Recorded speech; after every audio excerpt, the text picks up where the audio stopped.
All right, this video is continuing to understand the TDI in relation to divergence and shark fins. And so I'm here on UJ. I traded this today and I was catching sales from this position. Now, as we can see, we can identify regular a bullish trend. We're going up. I'm on the day chart. If I scroll in to lower time frames, what I can see is higher highs, higher lows being created. Higher high, higher low, higher high. Then we put in a higher low. And so this higher low should put in a higher high. But when we look at the TDI, we can see what's going on here, that we're in a bullish trend. And now we've put in a high, but the TDI has stayed lower. That's divergent. Is it regular or is it hidden divergence? It's regular divergence because the trend is bullish. And so it's going counter trend, which is regular divergence. We can expect for this to come down to equal lows and possibly lower. But the target right now is equal lows. And so you can see the shark fin, that the shark fin is there, and that shark fin played out to the 50. That's the 50 MA right there. And it's a retest of old resistance that has come up and come down to support. So the shark fin played out. But what I want you to pay attention to is what the RSI is doing. And a lot of times with divergence, we don't really pay attention to the RSI, of how the RSI is moving. And so we identify on the higher time frame that price action has come higher, but the TDI has stayed lower than the previous peak. Regular divergence. This is shark fin divergence.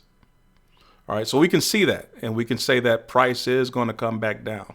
And it is. It is coming back down. I've been in this trade expecting it for it to come down. But when you go down to the lower time frame, I think there's something that's interesting. And the reason why I exited the trade right here. And I believe it's something that we have to pay attention to with the RSI. That the retracements on the RSI or the TDI, the retracements on the TDI in comparison to the retracements of the price action will indicate how far the divergence will play out. That the regular divergence that we saw, we knew that that is counter trend. And usually counter trends do not play out all the way. If the bulls or the bears are still in the market, then that divergence is going to play out just a little bit. And then whoever's in control will take over. All right, so if you look at this, we're going to use a fib tool. And a fib is really just a retracement tool. The retracement levels, this is not a video on retracements or fibs, but I want you to just look at how far price action is retracing. So if I go from, and we're going to use candle bodies because the RSI is based on candle body closes. It's not based on the wick. Normally when I use fib, I go from wick to wick, high to low, or low to high. But here we're going to just put it on the bottom of the candle body. And we're going to measure to the highest point of the highest candle body, which is here. And we can see that price is retracing down to the 38.2 level. 38.2% of this bullish move is being retraced. So we're retracing 38.2% of that. All right, so we're going to take that fib and we're going to put it on the same low on the TDI. We're going to bring it from the same low to the same high. And that same high, we're going to do it to this one, which is right here on the fib. And so when you do it that way, you can see that the TDI has fallen to the 78.6 level. All right, so what that measures for us when it comes to divergence or even shark fins is that the RSI always moves with price action. So as the price action moves, the RSI is going to move. But the speed at which the RSI moves tells us if the bears are in control or if the bulls are in control. Right now, what we can see is price has fallen to the 38.2, but the TDI has fallen faster to the 78.6, which tells us that there is more bulls in the market, that price wants to continue to push up. And that's the case with regular divergence. Regular divergence is against the trend. So the trend here is bullish. And price is retracing as a counter trend. The TDI is informing us that as it falls down faster, that the bulls are still in control. And what we can see is that what's going to happen here on the lower time frame is that the TDI is going to create, if it continues to fall, it will create divergence working against the sale. So TDI is going to fall beneath the last low, while price action stays above the last low. And we can see that is the case as we fall. And then we also can see that we have structure, that these highs are, these past highs were, this was resistance. And now the TDI is coming down and becoming, if my mouse can work correctly, that the TDI is coming down and that past resistance is going to turn into support. Right around that 50 to 61.8 level, we're going to be support. And so that's a way that we can gauge the distance of regular divergence. That we can see that bulls are still in control as this falls, and that divergence is probably is going to start to stall out around that 50 to 61.8 level, and we can catch buys that are going to be with the trend at that point, up to equal highs or to higher highs. All right, and so that's just a lesson on how to read how fast the TDI falls in correlation to how fast price action is falling.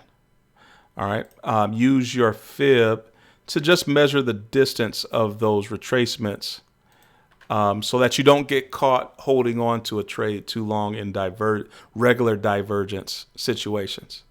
Another one that I found was on